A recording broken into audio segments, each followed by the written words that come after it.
Good morning and welcome to the Life is for Living webinar series. If you have any or if you require any technical support, you can contact me, Katie Dunphy, on 087 379 2051. Now today we have Talent Nyamakope speaking about sexuality and disability for family carers.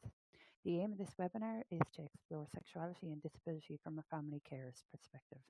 I won't talk too much about that because that's Talent's job here. And I just want to welcome Talent and thank her very much today for coming and speaking to you all. Now, bear with me, I'm going to make her our presenter. Now, Talent, I'm passing the reins over to you as soon as the software kicks in. Everything okay? Yeah, I'm just sharing my screen here now. Thank you.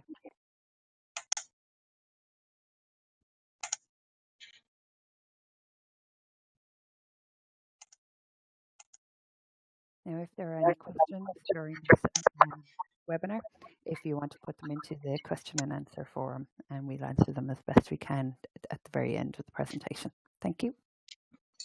Now I'm handing it over to you, Talent. Thank you, Katie. Can you see my slides there? I can, yes. I'll put it into the chat box. Can everyone? Yeah. Okay. Just wait for confirmation there.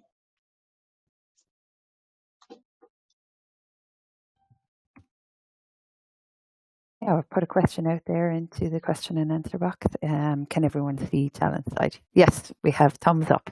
That's brilliant. All right. We're ready to go. Okay, thank you everyone for attending this webinar on sexuality and disability for family carers. So just going straight into it, just looking at the aims there, or what are the aims of this webinar. So hopefully by the end of this webinar, we're hoping that we'll be able to explore sexuality and disability, obviously from a family carer's perspective. We're going to explore the meaning of sexuality and the different elements of sexuality. I suppose when you hear the word sexuality, it can be very difficult to kind of figure out what exactly does it mean. And we're hoping by the end of this webinar, we'll be able to kind of have more information and have more insight on the meaning of sexuality. We're going to look at the importance of discussing sexuality issues, obviously from a family carer's perspective. And in much as we can, we are hoping we can provide tips on how family carers can promote positive sexuality development. So those are the aims of this webinar. And just moving on and just giving a bit of a background on where we are coming from when we look at sexuality. So the family obviously would have a very important role in every aspect of a child within their development, within all the developmental phase. And typically families would want to provide the guidance and knowledge that children need to become responsible and happy adults. I think any family can say that's the underpinning thing that we all have when we're raising our children in any family situation. However, research does indicate that there can also be some issues, especially around issues talking about sexuality with children. And just looking at what research suggests there, it seems some parents, some family carers may believe that maybe the child is too young or the child is not ready. And I suppose this is a very valid concern that any family carer would have. At what stage do you start talking about sexuality? At what stage do you start talking about sex at all? And I suppose as a family carer, the best way to look at this, I mean, you are the expert of how your child is developing. You know exactly which stage they're at. And obviously, this is something that you can decide yourself to say, okay, this is the information that you think they're ready. But the important thing is knowing that it is important to have the conversations, whether they are very difficult conversations or they are conversations that you think may actually raise more questions than answers. The main thing there is to know that at some stage, these conversations have to be had. Another issue that can raise is maybe family carers, they don't know how to talk to their child about the subject. This would be quite a very common concern with most families. You don't know the subject area much yourself. So how do you sit down and speak to your child about issues that you are not really quite understanding yourself? And also the issue of sexual development as well, having a lack of understanding of all the different stages. Again, this links back to what age is the right age to talk about these things. What age is the right age to talk about sexuality, to talk about sexual activities and all that. They may actually be uncomfortable talking about reproductive body parts and functions. I think we've all had lots of various names being given to private parts. And this is something that different people may have some level of being very uncomfortable. And that is very understandable, because how do you talk to a 2-year-old about sexuality? What names do you give the sexual parts? So this is something that is a real concern for family carers. And again, it is something that you will have to work with your level of comfortability, if I can put it that way. Another big thing that can also be a hindrance is the topic of sex and sexuality may never have been discussed by their own parents when they were growing up. I actually went through a course on sexuality and development. And as I was going through the course, I actually discovered that what I was doing in my own life, in my own family, was actually mirroring how I was brought up myself. And I can actually admit that I'm one of those where I actually never had the talk with my own parents. And at that stage, it's something that I had actually never thought about, even as a parent myself today. So these are some of the things that we may not consciously think of, but some of the behaviors or even attitudes that we have towards sex and sexuality could be actually underpinned from how we were actually brought up ourselves. Another concern is when you talk about sexuality and reproduction to your child, would that now bring in experimentation? Could you actually just get them so interested that now they want to experiment? It is a very valid concern, but however, research suggests that it's not like that at all. It is a session where you talk about it. It's kind of a preparatory session of what is happening, just like children are trained in many other different things. It is the same thing. It doesn't mean you talk about it today and tomorrow they're going to experiment and see, oh, let me see what I heard about. And also the other issue would be they're unsure what children need to know and when they need to know it. This is something that can become very visible, especially for children with disabilities. They are unsure of where they are at, what do they need to know, and when do they need to know. So as family, I mean, there is a huge role there in terms of promoting sexuality.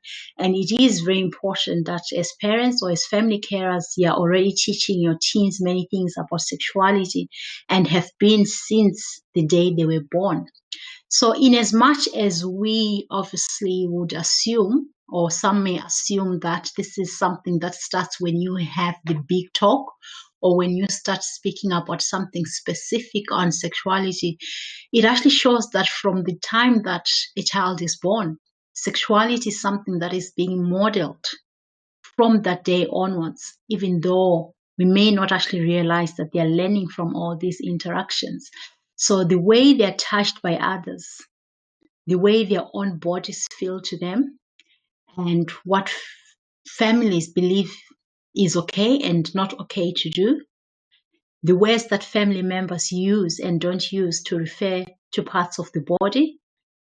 And another big thing would be just observing, like watching the relationships around them. Children will kind of pick and learn a lot from that. Observing the male-female roles. This could be within the household. This could be out there, just seeing how males and females interact, just seeing how society has kind of maybe assigned roles to each gender there. And TV obviously would be a very big thing. And obviously computers with the internet now, children will be learning quite a lot from them. Also listening to music, and friends also can form a very huge source of information at that stage as well. So there is an opportunity for family carers here to actually play a very key role in the development of sexuality. And there are lots of benefits that parents have and family carers have in speaking with their child about sexuality, because you can actually communicate your own values about sexuality. You can actually provide the correct information. As we can appreciate, there's quite a lot of information even online. If there's quite a lot of information that friends can give, but there's actually no guarantee that that information is correct. So by taking this role as a family carer, you're actually guaranteeing that whatever information that you're giving them, it is correct. And as I said before, as the family carer, you are the expert in understanding your child and the stage that they're at, their developmental stage and everything. So you are the best person who better understands their perspective. So if you are to talk about sexuality, you are going to come from a perspective that you know your child understands. And you're also in a position to give very honest answers using words they can understand, using words that they're familiar with within the household. And you can actually start the conversation. I know it can be a bit tricky, and as research has shown us that there are quite a lot of concerns of why family carers don't have these conversations. But by starting the conversations, it puts you in a position where you are actually ready for the questions, where you know the stage where you're ready to know what you are going to talk about at that point in time. You can prepare everything that you can prepare before the conversation. You can actually even choose right down to the place where you have the conversation, where there's no interruptions, or where you can actually give your full attention. Because as we probably all know, children probably ask the most important questions. It could be driving or it could be cooking. So you may not be able to give your full attention, but by you initiating that conversation, they'll be able to get most benefit from having the conversation when you can give them your full attention. You can also tailor the information they share based on their understanding of their stage of development, of their life experience, of their personality, and of their knowledge level. Again, I can't stress this enough that you are the expert of knowing which developmental stage your child is. So the opportunity here is you can tailor make that message in a way that they can actually understand, in words that they understand and they are familiar with within the household. You can also make your child make good decisions and then stand by them. So as I said earlier, it is very important for family carers to promote sexuality, especially more so for children and youth with disabilities, because research has shown us that they are more at risk for sexual abuse and assault. Obviously, because they would often need assistance, say with personal care and hygiene. This is something that can stretch like from the home. They may be receiving all the care they need from families, but as they go out, this could be in schools, this could be further education or anywhere, there may be need for that assistance with personal care. And it's important at that stage that they understand what is good, what is bad, what is right, and what is not right. In some cases, they may find it difficult to report abuse because of communication difficulties. I think you can appreciate where a child cannot communicate very well, or even when cases where they can actually be nonverbal, it can be very difficult. So it is important that at that early age, they know what is right and what is not. And yourself, you know what way you can check in with them if they're happy with everything that is happening while they're outside the home. The other thing is they are often taught to comply with authority, which may make it harder for them to recognize abuse. It can be a very fine line if they have someone who they're supposed to trust, who may even be providing personal care, and something like that happens. So it is very important that they're in a position where they can actually recognize that what is happening here, it is not right. And that's the only way they can differentiate whether to report it or whether just to go on with that. They may actually also be targeted because of lower cognitive functioning in some cases. There are cases where we've had lots of issues of abuse simply because the perpetrator thinks this is something that will not be recognized or even reported. And unfortunately, in some cases, even when they report, they may not be believed. So it is very important that all children and youth are in a place where they can recognize and they are confident enough to know what is right and what is wrong and know the proper channels or how to communicate that abuse if it does happen. Obviously, this is not to scare us or to say anything. I just pulled this off from some resources in Canada. Unfortunately, some of these cases that happen, they go unreported.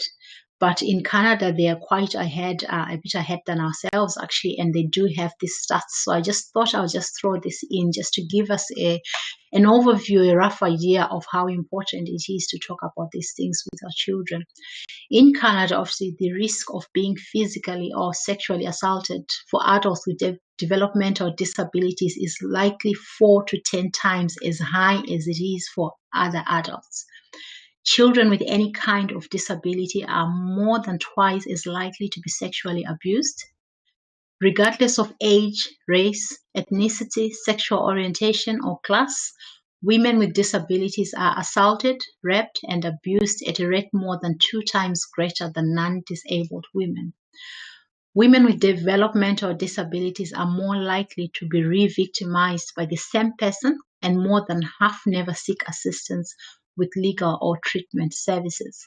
So just looking at these stats, it just brings it to light that it is very important that these issues are discussed, issues of sexuality, sexual activities, and everything from a very young age, so that when children go out there, even as children, as youth, as adults, they have the right information that has been instilled in them. I just came across this quote and I thought that was actually very interesting. It says, whether you like it or not, and whether you say anything or not, you will have a strong influence on the sexuality of your children. Silence may even speak louder than words. It is very interesting when you look at it like that there is that education that is passed on even without saying anything. And the effect that it can have on a child, it is very important, especially for a child who has a disability, as we have seen the stats that there's a higher chance of abuse happening around those issues for children with disabilities. So I suppose, having highlighted the importance of looking at sexuality and teaching our children on how to navigate sexuality, would go back to what is sexuality. And when I went to look for the actual definition, there's quite a lot of ways that it is described as. And the best that I could come up with is that sexuality is the way people experience and express themselves sexually.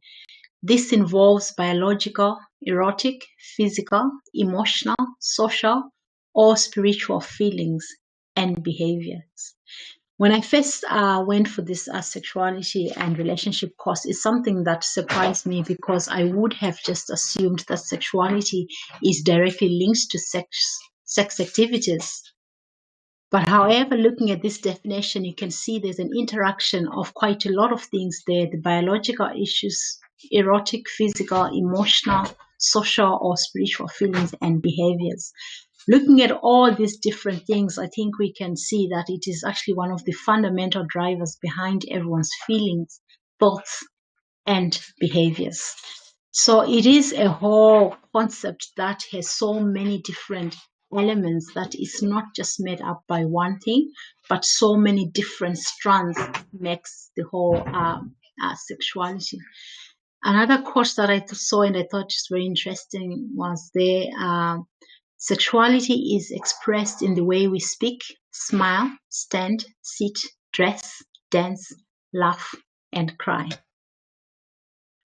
Obviously, having spoken about sexuality, I think it would be good to kind of demystify the difference between sexuality and sex. So the dictionary definition there of sex is actually, it refers to the biological and physiological characteristics that define men and women. However, you can hear it commonly used and being interchanged with gender and also sexual activity. So when you look at that definition of sex there, it just looks at the biological and physical, and this is all about characteristics that define men and women. And then in as much as it being interchanged with other words like gender and also sexual activity. Even with the correct definition, there's a difference there between sex and sexuality. Whereas sex just looks at the biological and physical characteristics, sexuality involves the relationships with ourselves, those around us, and the society in which we live. And just to look further into sexuality. So as I mentioned before, sexuality is something that is made up from very different elements. It's not just the one thing that we need to promote. It's not just the one thing that we can look at. So there's quite a lot of models that are out there. The one that I'm going with here is called the Sexuality Flower. And this is by Joe Adams and Carol Painter. They will be quite familiar and famous in this in sexuality studies. So just looking at the flower there, we can all see that it all has the different petals. And I cannot say there's any petal that is much better or that is more important than any other one. It is very important that all those aspects of the sexuality flower are encouraged as a child grows up. So in no particular order, if you look at the first one there as emotions. So these are the emotions that we deal with in our everyday situations: love, desire, pleasure, anger, joy, intimacy, delight, jealousy.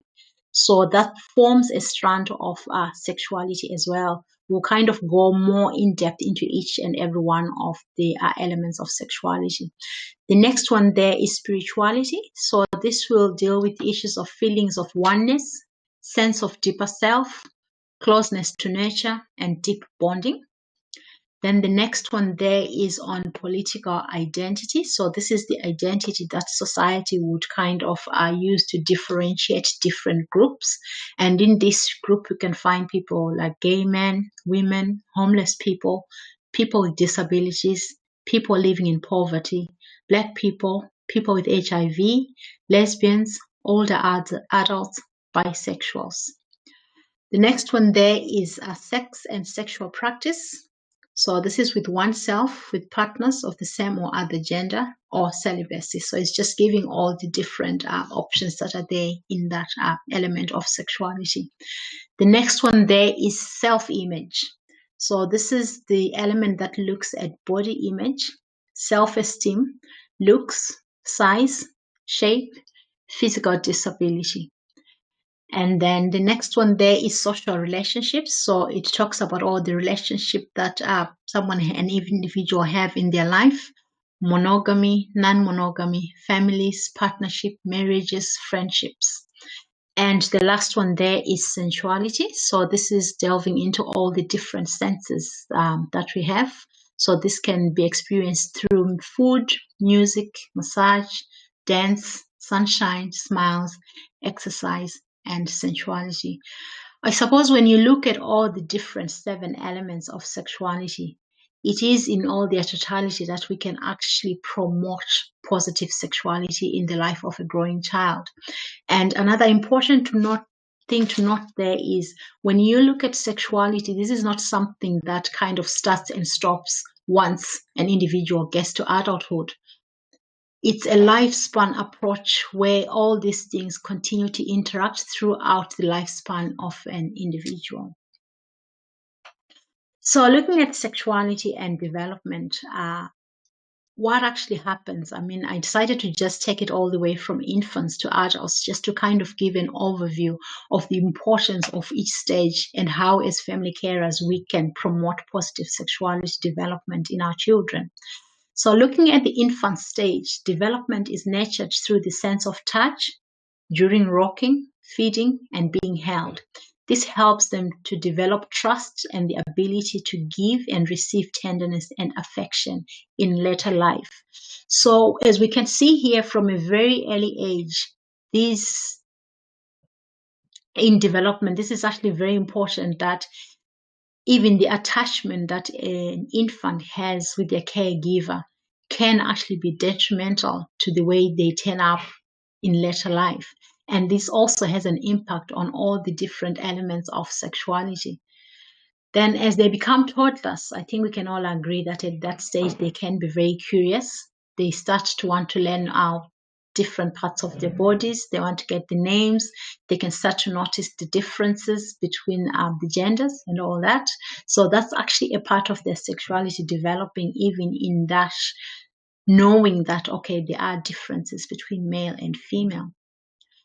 And then in early childhood, this is when they actually begin to learn how people interact with each other by watching what happens between the people closest to them. And in this case, obviously, this would be the family. Later on, their behaviors may reflect what has been modeled for them. They learn about personal boundaries and become inquisitive on things they do not understand. So a lot of development happens in this phase. They are modeling the behavior that they can see from others. They are learning about personal boundaries. They're learning about good touch. They're learning about bad touch. They're just very inquisitive at that stage. And this is a stage where you may get quite a lot of questions being asked, which again, as I mentioned earlier, you may not even know which one is the right time to talk about this or which one is not the right time. So I suppose at this stage, as the expert of your child's development, it's a matter of making a decision of knowing where they're at and what information they may need at that stage. Then as they move into puberty, this is the phase where children experience a lot of changes physically, emotionally, and sexually. There can obviously be a lot of emotional ups and downs due to what is happening in their bodies as well. And then that's when adolescence normally kicks in then. So at this stage, they can be typically the need for independence. It increases at this stage and may even result in conflicts within the family. However, these are all opportunities for children to express themselves as individuals separate from parents. By this stage, hopefully, your child should also have and understand information about sexual intercourse and other ways to express sexuality, issues around birth control, issues around condom use and disease prevention, and the responsibilities of childbearing. I suppose this is where the concern of parents thinking, okay, if I talk about this, are they going to experiment? However, at this stage, I think knowledge is power. They are at a stage where they may actually be in disagreement with some of the values of the family, and having that knowledge as they get to this stage, it is very, very important because their behavior obviously can actually be informed by that knowledge. And not having that knowledge at this stage can be detrimental to the decisions, the way their life develops, because at this stage, they may also be very socially active, they're meeting friends, they have lots of other influences that are coming from other perspectives. So as a family carer at this stage, it would be good for them to be in that place where they now have the information on all these issues. And then the last phase, they're adult. It is important to continue to have discussions with adult children about the values that surround sexuality throughout the lifespan. So issues around intimacy, self-esteem, caring, and respect. And as we have seen in the stats that even issues of abuse, they do not stop in childhood. I think there was 2 stats there that were talking about the risk of women getting abused when they're living with a disability. So as I said before, the issue of sexuality is not something that starts from when they're young up until they're adult. A lifespan approach is something that is recommended so that these conversations, they keep on going. So looking at the development side, obviously with a child with a disability, the developmental stages will follow the same pattern. However, it is important to point out they can be at a slower or faster rate until the child passes through puberty and adolescence to become a sexually mature adult. Again, as the family carer, you're in the best position to know at what stage of development they are. So you can actually find the right education to give on issues of sexuality. They may actually be slower, so that would mean you'd also take the slow approach. If they are developing much faster, you may be in a position where you have to have these conversations at an earlier stage. A negative experience in the development of sexuality can result in individuals being careless with well-being, allowing others to abuse or treat them badly, a lack of self-value, and failure to protect or advocate for own rights to healthy relationships. I suppose the main thing about promoting positive sexuality is it is something that can also be seen in the way that children will grow to value themselves, to know that I have the right to a healthy relationship, to be able to protect themselves within the relationships. So looking at all now the different elements of sexuality. So I've just broken all the different 7 ones and just highlighted how important it is to promote this aspect of sexuality and just provide kind of a few tips on how you can actually promote each element of sexuality. So the first one, they are social relationships. So as you can appreciate, these are very important as they will deeply affect the ability to make loving and respectful relationship in which there is no exploitation. Promoting that sense of belonging in our social networks, families, and communities provides a safe training ground to learn and practice key relationship skills such as intimacy, sharing, communication, empathy, and boundaries. So I suppose as a family carers, this is not just about promoting social relationships within the family, but also outside the family, and making sure your child has a social network of people that they interact, and this provides them with a very safe space where they can actually practice all the relationship skills that they will need as they get older. So again, I mean, these tips are not exhaustive. I mean, this is something that we just look at research and all the literature on how you can promote social relationships. So building practical skills for managing relationships. So as you can appreciate, there are different relationships, and depending on the developmental stage of the child, it is very, very important that they can have those skills that they can navigate through the different relationships that they can find themselves while they're outside the home. You can also create a safe space to discuss relationships and emotions. Depending again at what developmental stage they are at, these are conversations that can be had at regular basis. These are conversations that can actually be initiated to see how they are managing to navigate social relationships outside the home. You can also promote experiential learning. There can be quite a lot of things that can happen. Obviously, as a child with a disability, their interactions can actually, even in schools or in other social gatherings, the interactions that happen there may be issues even if exclusion, sometimes intentionally, sometimes not intentional.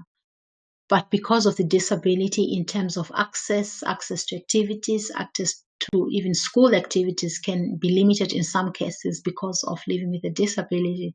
As a family carer, it's very important to promote experiential learning from these things so that as they get older, they are positioned to be able to navigate such social relationship where the issue of their disability may come into play in interactions. Also promoting resilience. So promoting resilience, I mean, even as typically developing children or children living with disabilities, there are going to be challenges in their social relationships as they interact with other people there. And it is very important that for a very young age, there is a way that you can talk to them and open the conversation and try and encourage them to form resilience against such negative impacts in their life. SBHI, we do run a few courses. I think there's actually one that's probably running now or just finished on promoting resilience in your children. So it's something that you can look out for, or we may even have recordings that we have on promoting resilience in your children. The other issue is about boundaries in relationships and the different types of relationships. It is obviously very important at this young age for children to actually know the different type of relationships and what boundaries are associated within those different types of relationships. Another one obviously is online safety. how they navigate the relationships that they have online, what information they can give, what information is private and confidential, and how they relate and interact within those relationships. So the next element of sexuality that I'm going to look at here is self-image. Obviously, society today has developed a looks-driven culture, which has enormous implications and consequences for sexuality. It is only when individuals achieve that self-acceptance and self-love, whatever their size, shape, or disability, that we can take a huge stride towards a positive sexuality. I think we can all appreciate how society has the ideal way that everyone must look like. However, that is not the reality. And as a family carer, what you would achieve to strive there is for your child to have self-acceptance, to have self-love, despite how they look, despite what their shape is, despite what disability they have. And it is only this way that they can develop a positive sexuality, because they are happy with themselves. They love the way they look, and they've accepted the way they look as well. As well as looks, behaviors are also considered to be part of self-image in development as well. This probably can be seen, especially with teenagers, that there are some behaviors that are associated with self-image. This could be behaviors on substance use. This could be behaviors on the places you go. And again, this is something that as family carers, we can promote that mentality of accepting yourself, accepting your image, having some behaviors that are consistent with what they believe in, not what their peers are saying is the best way to project your self-image. So again, a few tips on promoting a positive self-image: providing a safe space to talk about self-image. So obviously, because of disabilities, this is something that as family carers, we can open that space where you can have honest conversations about how children feel about their self-image. This goes on even to the issue of dressing. They can, at some stage when they are able, even choose their own clothing to kind of have that sense of creating their own self-image. Also working to counter pressures that can originate from the fashion industry. As I said earlier, the fashion industry has the ideal of what everyone should look like. However, the reality is completely different from that. So having to counter those pressures is something that can help our children form a positive self-image. And obviously, education on eating disorders, education on healthy eating, nutrition, and exercising can be very useful as well in promoting self-image.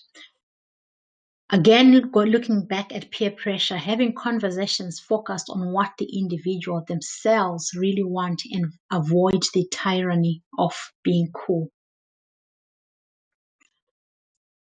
Then moving on to the third element of sexuality, the emotions. To achieve positive sexuality, there's need to be able to deal with both pleasant and non-pleasant strong emotions. This includes, but is not limited to, being able to handle difficult feelings such as anger, jealousy, upset at rejection, and anxiety.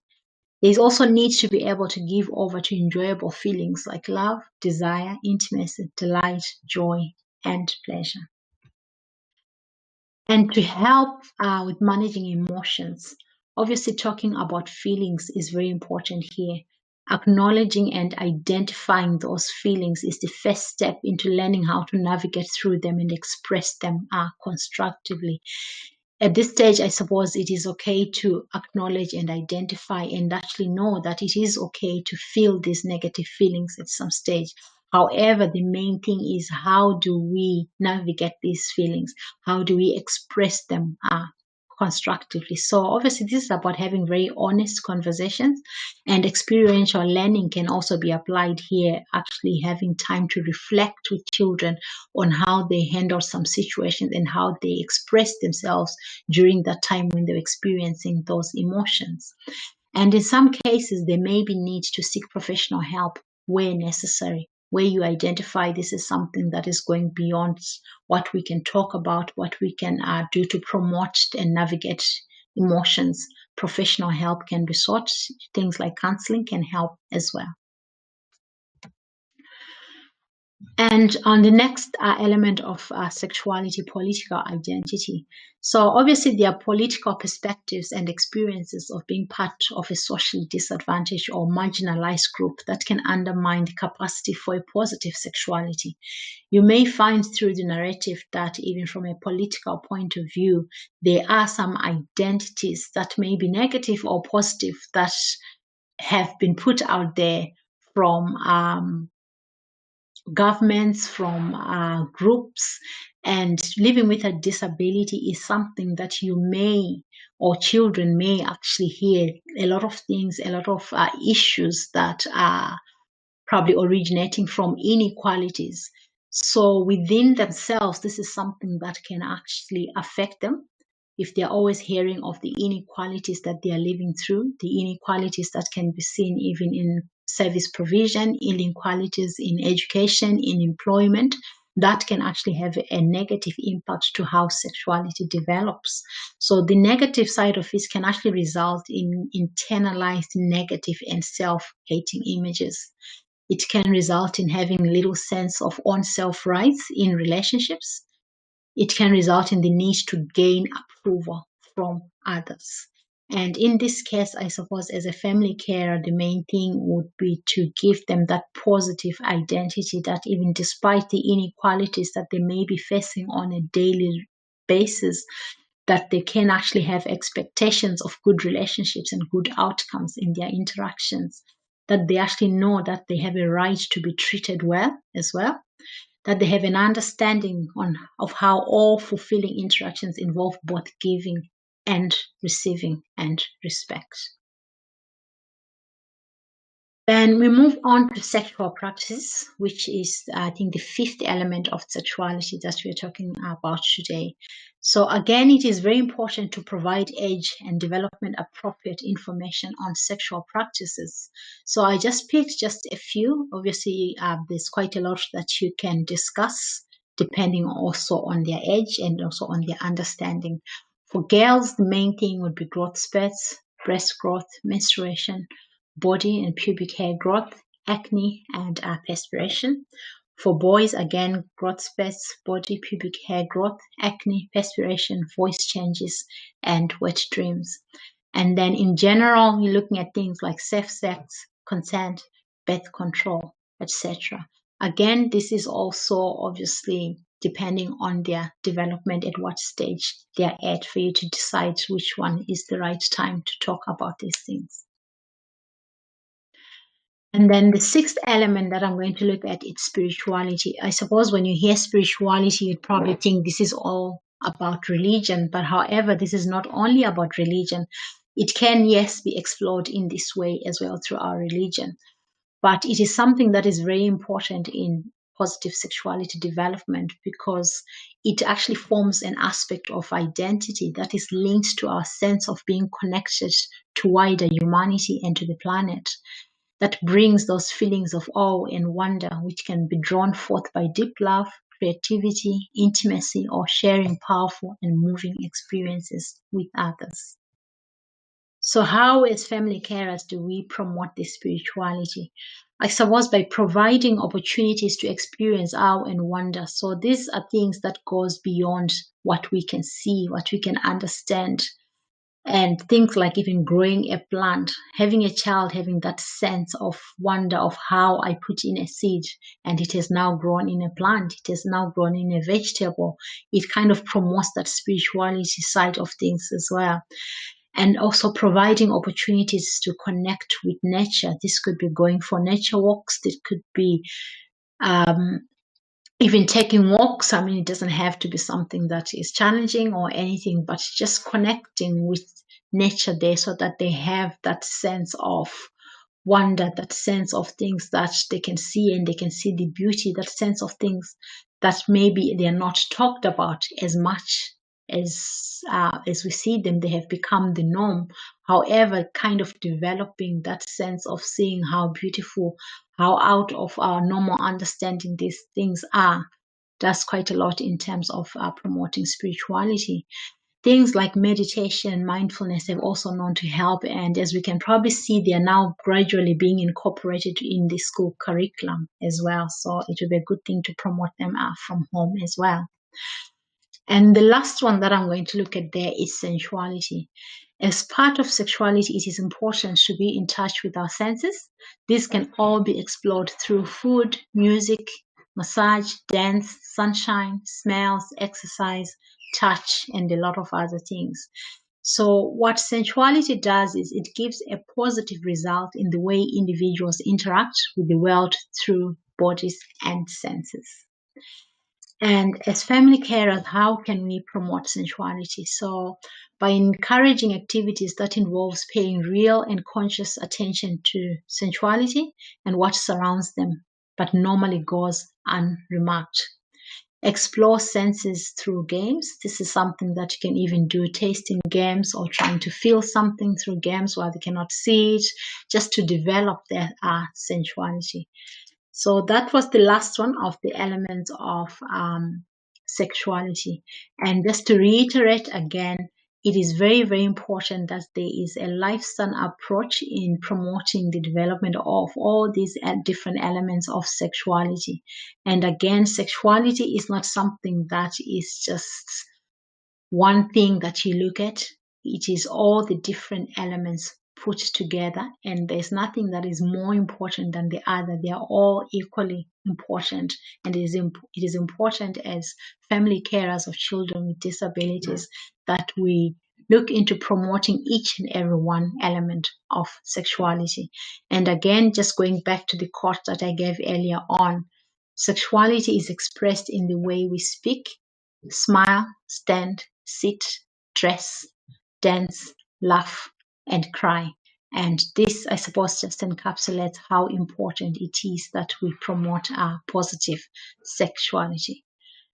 So this is the end of the webinar. Thank you very much for listening. I'm just going to hand you over to Katie.